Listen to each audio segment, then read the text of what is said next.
Bismillahirrahmanirrahim. Assalamualaikum warahmatullahi wabarakatuh. Alhamdulillahi rabbil alamin. Wassalatu wassalamu ala asyrafil anbiya wal mursalin. Nahmaduhu wa nasta'inuhu wa nastaghfiruh. Wa na'udzu billahi min syururi anfusina wa min sayyiati a'malina. Man yahdihillahu fala mudilla lahu wa man yudlil fala hadiya lahu.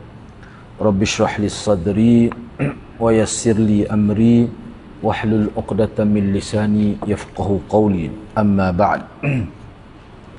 Alhamdulillah, bersyukur kepada Allah Subhanahu wa taala kerana pada malam ni dapat kita bersama.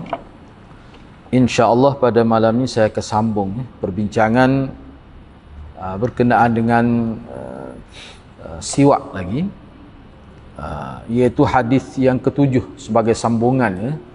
Kerana hadis yang ketujuh ni pun sebenarnya kita baca pada minggu sebelum ini, tapi oleh kerana sedikit saja kita baca, saya ambil daripada awal lah. Hadis yang ketujuh pada muka surat 25. Bagi yang ada kitab ni, muka surat 25. An Abi Ayyub qala qala Rasulullah sallallahu alaihi wasallam arba'un min sunanil mursalin al-haya'u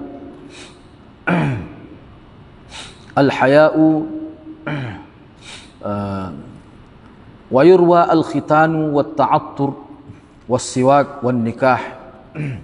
Diriwayatkan daripada Abi Ayyub radhiyallahu anhu katanya, Rasulullah sallallahu alaihi wasallam bersabda, 4 perkara termasuk sunnah para rasul, iaitu malu, wayurwal khitan, dan diriwayatkan khitan. Bersunat lah, kalau kita kata bersunat, khitan, jawi kita kata.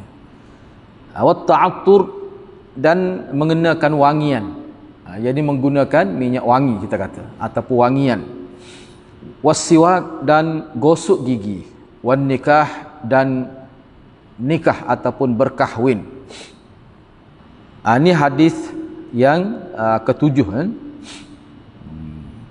Baik, cuba tengok nota kaki di bawah tu. Di bawah di bahagian diriwayatkan berkhitan. Nota kaki yang ke-48. Tambahan diriwayatkan khitan terdapat di dalam asal kitab Mishkat. Namun begitu saya tidak menemui riwayat dengan lafaz 4 perkara termasuk sunnah para rasul yang menyebutkan khitan. Tetapi khitan tetap termasuk dalam kategori ini berdasarkan riwayat-riwayat yang lain. Jadi di sini ada beberapa perbezaan dalam riwayat itu sebenarnya. Ada yang sebut khitan tetapi tidak disebut dengan lengkap 4 perkara ini. Ada juga dalam kitab asal lah. Dan kitab asal pun dia ada beberapa nuskah juga kan? Jadi mengikut Al-Fadhil Ustaz Nasir ni, rujuk yang asal tu tidak ada. Tak apalah tu, kita tidak bincang itu. Nota kaki yang ke-49, Sunan At-Tirmizi. Bab hadis yang datang berkenaan kelebihan berkahwin dan galakkan kepadanya. Musnad Ahmad ni contoh, mana contoh hadis ini selain daripada terdapat dalam Mishkat ni, dia juga terdapat dalam kitab-kitab hadis yang lain. Dia sebut yang itu je sebenarnya. Walau bagaimanapun hadis ini, hadis yang ketujuh ini dihukum sebagai hadis hasan oleh Syekh Nasiruddin Al-Albani dalam tahqiq kepada kitab Mishkat. Tetapi dihukum dhaif oleh beliau di dalam Sahih wa Dhaif Sunan Tirmizi. Jadi Imam Tirmizi selepas mengemukakan hadis ini menghukumkan hasan gharib. Syekh Su'aid Al-Arnaud mendhaifkannya dalam kitab tahqiq Musnad Ahmad. Pengarang Tuhfatul Ahwazi mengatakan hukum hasan terhadap hadis ini oleh Imam Tirmizi boleh dikritik kerana terdapat di dalamnya sanad Abu Shimal dan dia seorang yang tidak dikenali. Mungkin Imam At-Tirmizi mengenalinya, atau maksud hukum hasan oleh imam di sini berdasarkan sokongan riwayat-riwayat yang lain. Jadi maknanya maksud dia hadis ni kira-kiranya dhaif lah. Tetapi jadi naik ke taraf hasan. Jadi naik ke taraf hasan tu kerana ada sokongan hadis lain. Mana semata-mata hadis ni dengan sanad ni, maka dianya dhaif. Itu maksudnya. Tetapi boleh dipakai lah. Sebab apa? Sebab hadis ni walaupun dikatakan dhaif di sini dari sudut sanad, tapi dari sudut matan dia ulama terima, sebab dalam hadis lain banyak sebut fakta-fakta ini. Jadi kena ingatlah yang dikatakan dhaif adalah dari sudut sanad dia, bukan matan itu. Nas dia, matan dia tu banyak dalam kitab, dalam hadis-hadis lain yang sahih pun. Itu yang pertama. Yang kedua, hadis ni walaupun ada yang kategorikan dhaif kerana Abu Shima tu majhulul hal, tidak dikenali biodata dia dengan tepat, tetapi selain daripada ada kemungkinan Imam Tirmizi kena dia, ada kemungkinan, yang keduanya ada sokongan hadis-hadis lain lah. Itu maksud dia. Jadi hadis ni boleh jadi dari satu sudut, dari satu sanad dia tu lemah, tetapi dia menjadi kuat dengan sebab sokongan hadis-hadis lain, yang mana hadis lain itu adalah hadis yang sahih lah. Ataupun hadis lain itu hasan misalnya. Jadi hadis tu menyokong dia. Dia banyak juga hadis Nabi tu jenis begitu kan.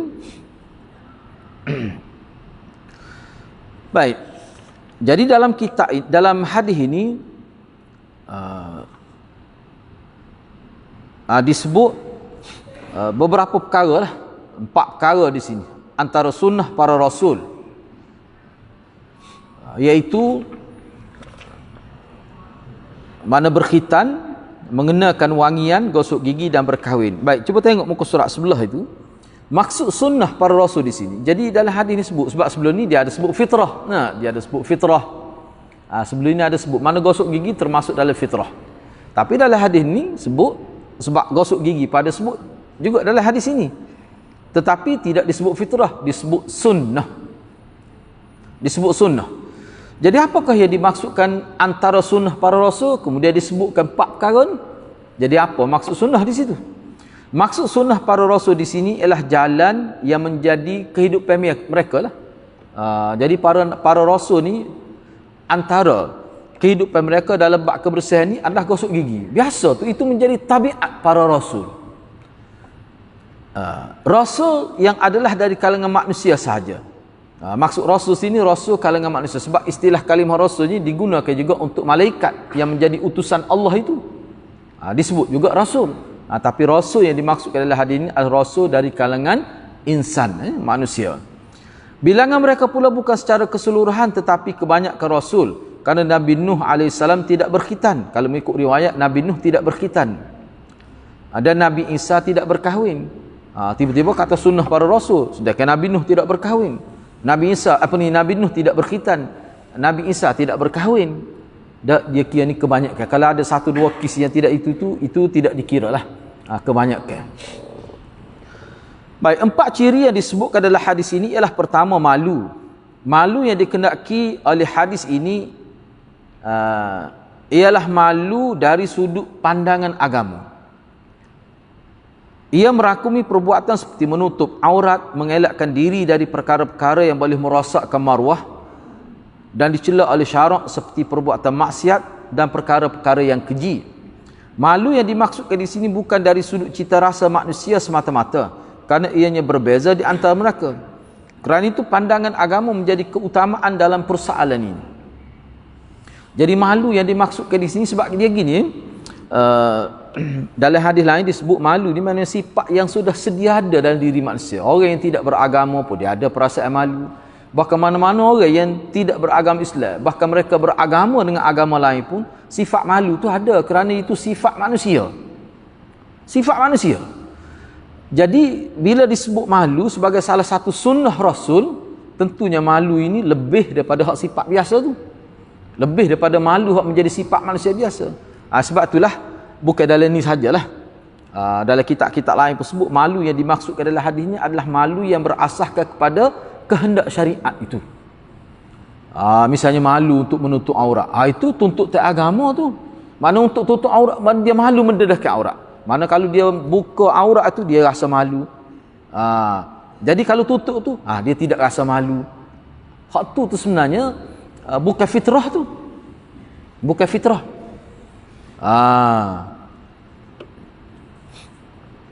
Cumanya beginilah, saya nak sebut begini berkenaan dengan hak malu ni. Kita kata menutup aurat ini ajaran agama. Jadi kalau orang tidak terlibat dengan agama, kalau dia istilah tutup aurat ni tak ada bagi dia. Cuma kita kena faham dua perkara. Yang pertamanya, dia panggil aurat mughallazah. Hak biasa dia dipopularkan oleh Imam Bukhari. Aurat mughallazah ni maknanya tutup kemaluan tu. Sama ada kemaluan depan dengan kemaluan belakang. Hak ni orang tidak Islam pun dia ada perasaan tu. Tutup hatu tu. Tu. Bahkan kita kata orang jakung pun tutup dalam ni. Tutup dalam ni. Kalau ada hak tak tutup lagi tu, hak terlepas parut tu. Umumnya manusia akan malu.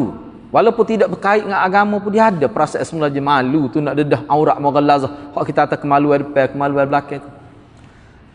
Sebab itulah perkara tu dia tidak dipertikaikan. Tama-tama kalau orang agama hak tu memang wajib tutup. Cuma satu lagi dia panggil aurat mukhaffafah. Hak selain daripada kemaluan tu. Paha misalnya punggung, hak papai punggung tu lah. Ataupun dalam mazhab Syafi'i daripada pusat ke lutut tu bagi lelaki. Hak tu khilaf ulama. Ada setengah kata lutut dak lagi. Paha pun dak lagi. Setengah tu. Hak tu boleh berlaku khilaf. Jadi kalau kita perhatikan di sini, yang dimaksudkan malu dalam konteks syariah ni adalah malu untuk mendedahkan aurat. Aurat mana tu? Aurat mukhaffafah. Hak mughallazah tu tak ada agama pun malu. Nak tutup kemaluan depan, kemaluan belakang tu. Kecuali orang tu telah rosak dah fitrah dia. Tu lain cerita. Sebab kita tengok orang kafir pun malu. Misalnya kalau perempuan walaupun dia tidak Islam pun. Lama lagi hak malu nak mendedahkan aurat dia. Maksud aurat ni maknanya kita kata tetek misalnya hak perempuan. Tapi setengah-setengah tu tidak. Tapi kalau orang Islam, tu lagilah. Malu sungguh tu. Memang tak akan buat begitu. Itu satu perkara. Yang kedua, malu yang dimaksudkan di sini juga bila dikaitkan dengan agama, maksudnya malu hendak melanggar perintah Allah. Malu hendak melanggar perintah Allah. Malu kalau tidak laksanakan perintah agama. Itu maksud dia. Dan malu ni sebenarnya dia ada banyak peringkat lah. Sebab saya tak bawa dia punya nota tu, insya-Allah nanti program inilah sepah kita kata Ramadan, saya akan sebut malu yang dihurai oleh ulama tu ada berapa jenis. Hak Nabi ni, malu Nabi ni peringkat mana? Sayyidina Uthman tu malu tu peringkat mana tu? Yang dikatakan Allah malu kepada dia tu lah. Setinggi mana? Bahkan Nabi malu pada Sayyidina Uthman. Kalau dia duduk dalam keadaan tu, bila Sayyidina Uthman mari dia betul kaci baju lah Nabi. Maknanya malu Nabi. Hak tu malu peringkat mana? Ulama bincang, tak silapnya dia ada sampai 5 kategori malu yang disebut oleh ulama. Itu insya-Allah saya akan bagi sebagai nota tambahan lah, insya-Allah. Tak apalah, secara umumnya begitu. Ciri yang kedua yang disebut dalam hadis ialah mengenakan memakai wangian sama ada pada pakaian dan tubuh. Mana supaya tubuh tu berbau wangi. Imam Al-Munawi berkata, yang dimaksudkan di sini adalah penggunaan attar, iaitu wangian, kerana ia membersihkan hati dan menguatkan jiwa dan anggota. Jadi bagi ulama, wangian ni khususnya bau wangian daripada bunga, ekstrak daripada bunga misalnya, sebenarnya dia ada kesan juga pada minda seseorang, kepada di segi psikologi. Dia bukan sekadar untuk sedap hidung saja, tidak. Wangian ni banyak perkara. Sebab tu kalau wangian kita kata maha-maha bau tu kan, kadang-kadang kalau nak demam tak jadi demam. Ni ada dalam beberapa buku yang saya baca, kesan dia sebab dia ambil daripada bunga dan sebagainya. Tu. Tapi kalau hak wangian hak murah itu ni, hak segar jadi demam, bau tu. Bau tu pelik. Sampai kita jadi hilang mata dia punya deria bau. Dengar tu bau tu. Tu hak berat lah tu. Hak tu tidak berkualiti. Kita tahu Allah kerahnya bau. Jadi hak Nabi sebut sini bau wangi tu hak lagu mana? Yang menyegarkan, khususnya khaishum. Ni dia panggil khaishum. Dia menyegarkan saluran pernafasan tu. Tu lah.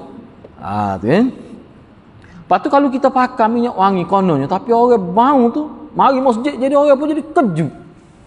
Janganlah pakai lagu tu, mengganggu, termasuk mengganggu tu. Ada setengah minyak wangi kita jadi selu suara jadi kecek lepas tu dah misalnya. Siapa pergi kat tu? Tak boleh nyanyi kat orang tu.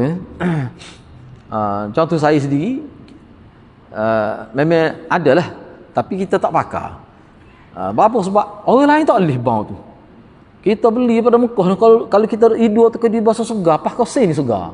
Ada, tapi setengah jadi, tapi ramai orang tak boleh tu. Kata. Jadi kita pakai tak ada orang lah. Sebab hal tu ramai kata bau busuk dia tu. Tapi saya sendiri bila guna tu kita rasa segar di bahagian khaysyum ni. Kita rasa lega dengan bau tu. Tapi kita kena ambil kira sebab tu saya tak pakai mari masjid tu. Tapi kadang-kadang kalau kita duduk dalam kereta, kita pergi mana-mana jauh sore, kita guna, dia jadi segar. Ada juga macam gitu. Jadi kena ingat satu perkara lah, sini tidak disebut. Wangian yang dimaksudkan di sini adalah yang tidak mengganggu orang lain. Jangan kira kita saja. Kita saja. Tak ambil kira dah orang lain bau tak sedap, siapa terganggu, tak boleh. Tu. Ya. Orang perempuan pun sama ya. Mana boleh pakai, cuma jangan melampau. Jangan melampau. Ada dalam hadis tu. Melampau ni maksudnya minyak wangi dia tu tajam sangat sehingga mengganggu orang lain, khususnya lelaki yang menimbulkan perasaan fitnah dan sebagainya, tak boleh. Bukan tak boleh pakai, boleh pakai. Sebab Nabi tak seri bau busuk tu. Jadi makna perempuan tu kena ambil kira lah. Sebenarnya saya tengok dalam syarah hadis, Nabi tak benar perempuan pakai minyak wangi tu maksudnya cara seperti zaman jahiliah tu mengikut ulamanya. Dia ada sejenis minyak wangi tu dia reka khusus untuk menarik perhatian lelaki. Tu tak boleh. Enggak email pun lelaki juga. Jadi itu bahaya. Tak boleh tu. Jadi apa yang tak boleh di masjid, ulama kata luar pun tak boleh juga. Sebab kalau timbul fitnah di masjid, luar lagi kuat fitnah.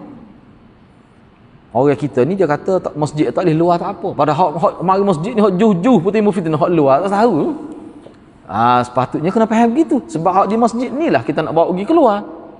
Dah kalau masjid timbul fitnah, Nabi tak benar, lepas tu kalau di luar lah ke mana? Orang yang duduk luar ni kira-kira secara logiknya lagi mudah lah timbul fitnah. Hak mari duduk dengan hadis sama ni pun timbul fitnah lagi. Lepas tu hak duduk dengan yang hanana tu pada dengan pening gitu. Jadi bagi saya apa yang ditekankan tak boleh di masjid ni, luar pun tak boleh juga. Itu maksud dia. Itu maksud dia. Baik. Jadi kena berhati-hatilah. Jangan berdoa lah. Jangan berdoa. Jangan berdoa. Sebab iyalah dalam misalnya dalam syarah Sunan Nasa'i tu ada disebut. Boleh dikatakan ulama kata hak taklih tu dia merujuk kepada cara penggunaan wangian seperti zaman jahiliah. Jadi kena tahulah fenomena zaman jahiliah tu macam mana. Kena tahu lah. Antara yang disebut menarik perhatian lelaki. Sehingga orang pakak tengok. Jadi timbul fitnah pula. Lepas mari suatu ketubi awal nak tengok dia tu tak misalnya tak. Tu tak boleh lah. Kalau siapa gitu maknanya tak boleh, kena jagalah. Kalau tidak tak boleh pahala mari masjid. Supaya juga lelaki pun gitu juga. Jangan kuat sangat kan. Baik. Imam Al-Munawi berkata, iaitu penggunaan attar, iaitu wangian, kerana ia membersihkan hati dan menguatkan jiwa dan anggota. Maknanya ini antara disebut oleh Imam Munawi, kalau boleh kita cari minyak wangi tu ataupun air wangi, kita kata perfume tu yang boleh menyegarkan minda. Dia ada tu. Mereka, yakni para rasul, memerlukannya kerana mereka menghadapi beban wahyu. Jadi antara yang disebut oleh ulama seperti mana disebut sini, kenapa Nabi sentiasa wangi? Sebab dia nak menyambut malaikat. Sebab malaikat dia suka benda wangi-wangi ni. Malaikat tak suka kotor. Disebut begitu sebab dia tu memang bersih penciptaan dia tu oleh Allah Subhanahu Wa Taala. Kan ada dalam hadis kan, maknanya Nabi sebut malaikat dia tak suka sesuatu yang manusia tak suka, malaikat pun tak suka juga. Ada sebut dalam hadis. Ada sebut dalam hadis itu. Ciri yang ketiga ada lagi. Allah Taala berfirman dalam surah Al-Muzammil yang bermaksud sesungguhnya kami akan menurunkan kepada kamu wahyu Al-Quran yang mengandungi perintah-perintah yang berat. Jadi minyak wangi, kita kata perfume tu ataupun wanginya tu, dia membantu untuk meringankan Nabi. Sebab bila segar tu dia rasa ringan lah. Kerana bau yang tidak menyegarkan ni, dia mempengaruhi minda. Sebenarnya kita ni banyak dipengaruhi oleh kita kata pun psikologi lah minda kita. Kadang-kadang sakit ke apa, semua pengaruh psikologi banyak mempengaruhi sakit sehat seseorang tu. Kalau kita baca buku-buku berkait dengan psikologi, banyaklah. Nak tahu mudah ya. Letih. Tapi kalau telefon suruh ambil duit, segah lalu. Tu gapo dia tu situ tu. Mana pengaruh luar. Rupanya kalau suruh ambil duit, demam apa boleh pergi. Jadi gagah lalu. Tak apa panah ceng-ceng pun kita tu tak. Mana kesah tu? Psikologi tu. Sakit tu ada sengerti, tetapi dia berkait juga dengan psikologi tu. Sebab tu kalau kita baca buku-buku perubatan kan, kadang banyak juga penyakit ni kesan daripada tekanan perasaan. Asalnya tak ada penyakit tu. Misalnya penyakit jantung misalnya, tu pengaruh besar tu. Dari segi kehidupan manusia tu, dari segi psikologi. Sentiasa susah hati, tidur tak cukup, mudah kena penyakit lah, kesan dia. Tu. Jadi wangian ni sebenarnya salah satu yang membantu dari segi keperluan itulah. Baik, ciri yang ketiga ialah siwak, iaitu gosok gigi. Jadi perbahasan tentang siwak telah pun berlalu dalam hadis sebelum ini dan akan datang. Ciri keempat ialah berkahwin. Perkahwinan merupakan salah satu sunnah Nabi. Perkahwinan merupakan salah satu sunnah Nabi-Nabi. Mana Nabi-Nabi dululah, termasuk Nabi Muhammad sallallahu alaihi wasallam. Ia juga menepati fitrah suci manusia. Allah berfirman, "Walaqad arsalna rusulan min qablik wa ja'alna lahum azwajan wa dhurriyyah." Dan demi sesungguhnya kami telah mengutuskan para rasul sebelumnya dan kami jadikan mereka isteri-isteri dan zuriat yang meneruskan keturunan mereka tu. Jadi hak tidak nikahnya Nabi Isa seorang.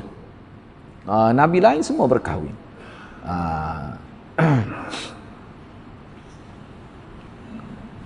Lepas tu kita kata ramanya ulama tak nikah dak. Tu hal dia. Dia panggil dari istilah ulama, dia panggil waqi'atu hal, dia panggil. Dia panggil waqi'atu hal. Tu istilah yang digunakan oleh ulama untuk menjelaskan keadaan khusus untuk seseorang. Tak boleh ambil iktibar hal tu, tak boleh. Misalnya ada setengah-setengah ulama, misalnya Imam Nawawi sendiri pun ada dikata dia ni tak nikah. Imam Syafi'i pun ada setengah kata nikah tapi cerai, macam-macam dalam kitab sebut. Tu. Setengah kata nikah, setengah kata tak. Ada setengah tu memang jelas tak nikah. Lepas tu kita kata dia tak sah nikah ke? Ulama kata waqi'atu hal. Waqi'atu hal ni maksudnya keadaan dia. Setengah ulama kata dia kuat dah, duk baca, duk gapo ni, perjuangan dalam ilmu ni kadang dia tak fikir tu. Kalau mikir pun tidak kuat. Tu. Bila mikir nikah tidak kuat, dia pakai berlalu kan gitu. Jadi bagi dia bukan suatu penyeksaan tu. Hak seksa nak nikah tak boleh. Nak tepuh tiang kita kata. Tapi tak boleh nak nikah. Hak ni hak jadi beban ni. Jadi hak kih orang tu mungkin bagi kita kalau tak boleh nikah ni maknanya terganggu lah. Setengah orang nikah dah tengah. Dia kena tambah lagi. Hak tu masalah manusia. Ada setengah ulama tu dia tu tak apa tak nikah. Dia bukan tak sih sebab tu dia tulis kitab tentang nikah, sebut tetapi dia tak nikah. Keadaan dia. Dia bukan talak sunnah dak, keadaan dia. Dia panggil waqi'atu hal. Kes terpencil yang melibatkan individu tu sendiri. Dan dia pun tidak arah orang buat gitu, tidak galak orang buat gitu. Bukan dia suruh orang nikah. Dia tak. Ada juga tu. Tapi setengah ulama tu nikah pak nah. Imam Nasai. Cukup kata. Orang tanya dia mana makan air sama. Dia kata nak suruh kuat tubuh badan. Dia kata nak kuat tubuh badan. Orang faham lah kuat tubuh badan tu. Makan air sama nak hari. Dia kebetulannya kaya. Macam-macam ulama ni. Dia tak serupa. Tapi kak umat boleh tumpah ilmu dia tu tak begitu banyak. Tu. Jadi kita kena faham lah tu. Baik, seterusnya. Baginda sallallahu alaihi wasallam mencela umatnya yang tidak menyukai perkahwinan dan ingin hidup dengan kehidupan kerahiban. Ia ditunjukkan oleh hadis yang berbunyi, Nabi tak suka umat dia tak nikah. Kena nikah lah maknanya. Anas bin Malik, ini contoh hadis galakkan Nabi supaya berkahwin dan Nabi sebut kelebihan dia. Mana Nabi sebut fadilat. Bila Nabi sebut fadilat, ni dia jadi fakta agama lah. Jadi fakta agama. Anas bin Malik radhiyallahu anhu yaqul jaa thalathatu rahtin ila buyuti azwajin Nabi sallallahu alaihi wasallam yas'aluna an ibadatin Nabi sallallahu alaihi wasallam falamma ukhbiru ka'annahum taqalluha faqalu wa ayna nahnu minan Nabi sallallahu alaihi wasallam qad ghufira lahu ma taqaddama min dhanbihi wa ma ta'akhkhar. Qala ahaduhum amma ana fa inni usalli al-lail abada wa qala akhar ana asumu ad-dahra wa la uftir wa qala akhar ana a'tazilun nisa fala atazawwaju abada. Faja'a Rasulullah sallallahu alaihi wasallam ilaihim faqala antumul ladzina qultum kadza wa kadza. Ama wallah inni la akhsyakum lillah wa atqakum lah. Lakinni asumu wa uftiru wa usalli wa arqud wa atazawwajun nisa. Faman raghiba an sunnati falaysa minni. Daripada Anas bin Malik radhiyallahu anhu katanya, 3 orang telah datang ke rumah isteri-isteri Nabi sallallahu alaihi wasallam. Setengah ulama kata salah satu rahti ni bukan 3 orang, mana 3 orang lebih. Ada juga yang terjemah gitu. Bukan 3 orang, 3 orang lebih. Ada juga yang terjemah. Bukan tidak salah ni. Ni salah satu terjemah sebab kalimah rahtin tu dia menunjukkan bilangan yang lebih daripada bilangan yang ramai. Bahasa Arab ni ramai, kita kata hak paling rendah ramanya 3 orang lah. Bermula ramanya 3 orang dalam bahasa Arab ni. Dia panggil jamak tu. Tak apalah, sini boleh juga. Maknanya boleh jadi dia pergi tu lebih pada 3 orang. Baik. Pergi mana tu? Pergi ke rumah isteri-isteri Nabi SAW. Dengan maksud untuk bertanya tentang ibadat Nabi SAW. Apabila diceritakan kepada mereka tentang ibadat Nabi di rumah, mereka menganggap, ataupun boleh kita terjemah, mereka merasakan sedikit berbanding mereka.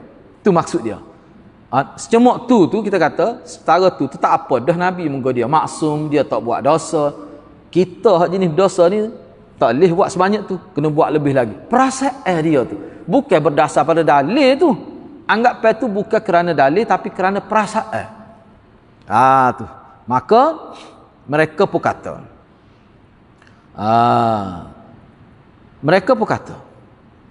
di mana kita kalau nak dibandingkan dengan Nabi SAW.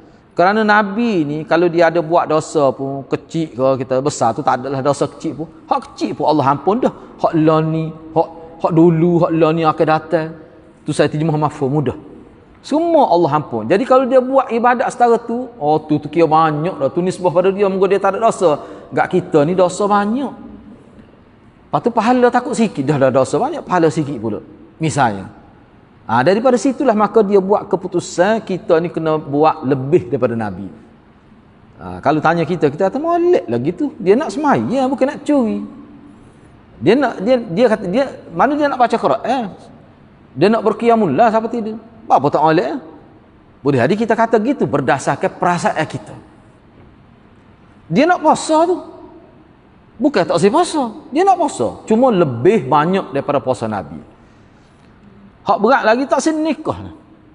Apa tu? Sebab takut terganggu ibadat. Nak fokus betul pada ibadat. Siapa bila-bila tak boleh nikah? Tak apalah. Hadis ni ringkas. Dalam hadis lain sebut bila Nabi balik, isteri Nabi pun ceritalah gini. Ada setengah riwayat kata esok baru Nabi pergi cari. Ada setengah kata hari tu lalu pergi. Kalau kita ni nampak, kalau kita ambil hari tu lalu, ulama kata nak ayatnya Nabi tidak mahu bertangguh dalam masalah. Jadi Nabi pergi cari itu, Nabi kata macam mana? Sebelum kita buat kesimpulan hadis. Nabi pergi cari sahabat dia. Pergi cari, maka Nabi pun kata kepada sahabat dia, kamukah antumul ladzina qultum kadza, kamukah yang kata begini? Nekat siapa tak boleh tidur malam nak qiyamul lail, nekat siapa tak boleh setiap hari nak puasa, nekat sehingga tak boleh kahwin nah. Kamukah yang kata gitu? Wallahi, demi Allah, sesungguhnya akulah orang yang paling takut kepada Allah. Nak banding kamu, akulah orang yang paling takut pada Allah, paling bertakwa kepada Allah. Tetapi aku berpuasa dan ada aku ketikanya aku berbuka. Aku salat dan ada ketika aku tidur pada waktu malam. Aku berkahwin dengan perempuan-perempuan, bukan seorang, ramai isteri aku, 9. Maka sesiapa yang benci raghibaan ni maknanya benci. Asal raghibah ni ingin, asal mana ingin, tapi bila masuk an jadi berubah makna, jadi benci. Sesiapa yang benci kepada sunnahku, dia bukan pihak aku, dia bukan umat aku, tak termasuk dari kalangan zumrati, kumpulan aku di hari akhirat. Dia maksud hadis ni. Kalau kita tengok di sini, Nabi marah pada sahabat dia ni bukan marah kerana nak ibadat dengan banyak, tetapi mereka nak melakukan ibadat melebihi daripada kadar yang Nabi buat.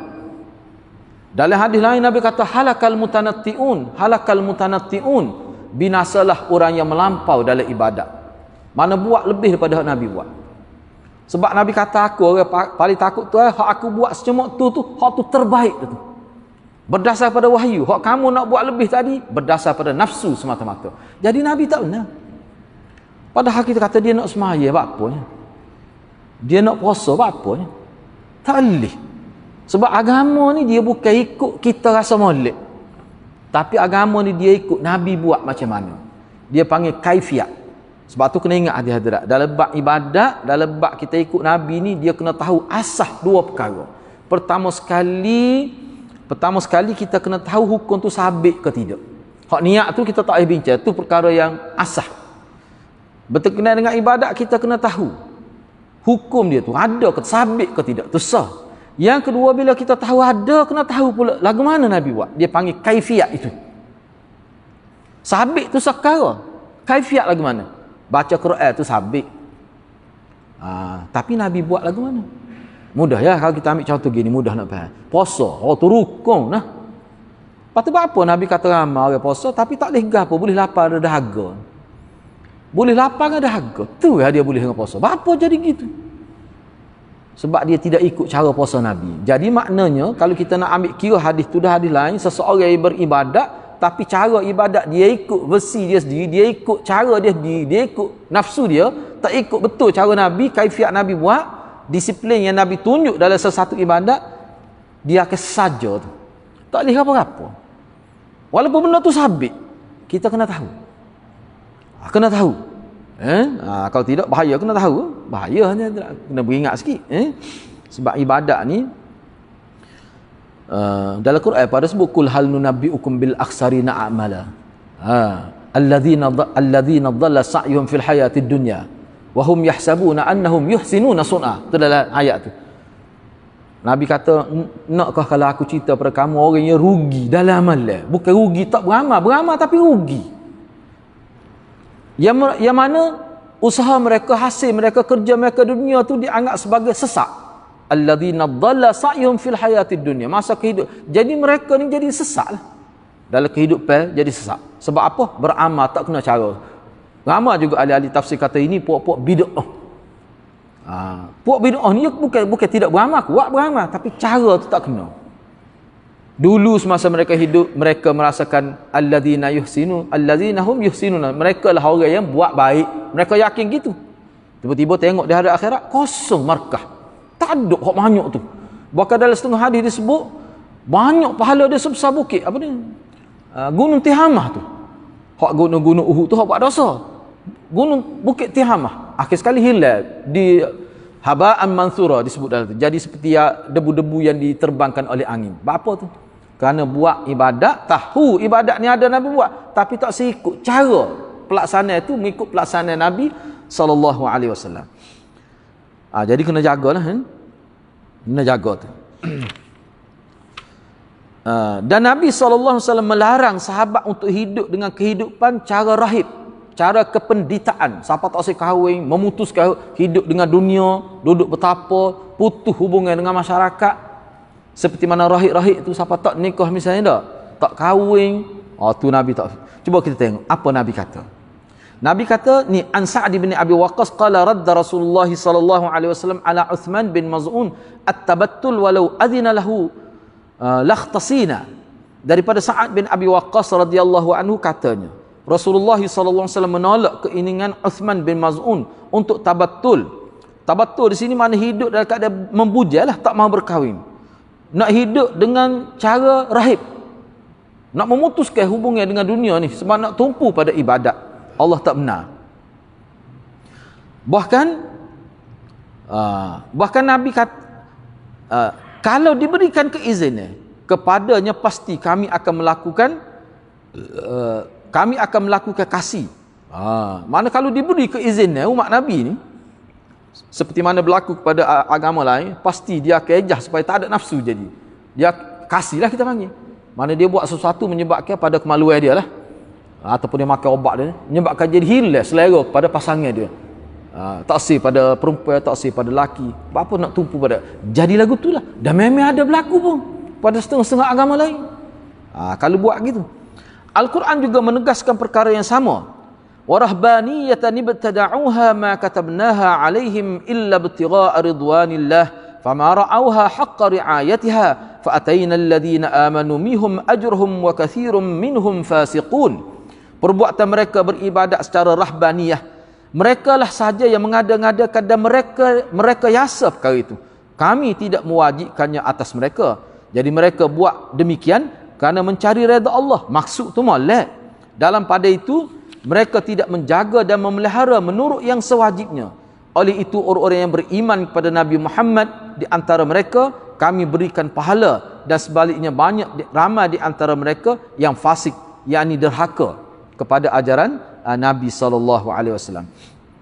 Jadi maknanya di sini Nabi tak mahu kita umat dia hidup seperti kita kata kepadrian, kependitaan, rahbaniyah taksir. Hak supaya kita hidup lah ni molek dah ni. Cuma kita tingkatkan lagi. Dari segi kualiti hidup tu mengikut kita upgrade hidup kita dengan cara sunnah Rasulullah lah. Saya banyaklah kita. Saya nak sebut gini mana hidup kita hak kita buat lah ni tu molek dah. Secara umumnya. Ginilah cara hidup hang ni dengan cara dia ni tak serupa hidup. Memang gitu agama. Cumanya kita nak buat kiranya lagu mana biar kita setiap kita buat tu jadi boleh pahala. Jadi mana Islam ni dia mengajar kita memberi nilai tambah pada kehidupan kita dengan kita sesuai dengan agama. Mana tak ada satu pun kehidupan kita yang dianggap baik bila kita beragama, kita kena tolak tu. Hubungan dengan ibu bapa misalnya dengan orang Islam lah. Ada setengah tu dia masuk Islam. Kita kata convert masuk Islam lah. Keluarga dia tak masuk Islam sangat bu. Baik, bila dia masuk Islam, dia kena buat baik tu atas nama agama. Bahkan kalau dia abaikan tanggungjawab terhadap keluarga dia, berdosa dia. Maknanya kalau dia tak masuk Islam pun dia tetap buat baik. Tapi bila dia masuk Islam, diberi nilai lebih lagi atas kebaikan itu. Maknanya dengan dia buat tu boleh pahala. Tu orang panggil agama. Tak adalah kata bila seorang itu beragama Islam, berubah dia hubungan dengan orang pun jadi berubah. Tak, gitu juga. Tak ada beza pun. Duk pergi kedai situ. Hak duk jual kedai, jual situ. Hak duk bagi motor situ. Cumanya bila dia faham agama, dia boleh pahala dengan kerja dia tu. Lepas tu banyak lagi perkara-perkara lain yang dia kena buat, yang mana umumnya hak dia buat dah. Jadi gitulah hadirat. Jadi rasanya kita tidak sempat nak bincang semuanya. Kita sambung semula lah untuk bahagian akhir itu. Okay, ada apa-apa soalan ke kalau nak tanya? Satu dua soalan kalau ada nak tanya boleh dipersilakan. Okey. Okey, kalau tidak ada apa-apa persoalan kita tangguh setakat itu dulu. Insya-Allah kita akan sambung perbincangan ini dalam bulan Syawal lah insya-Allah.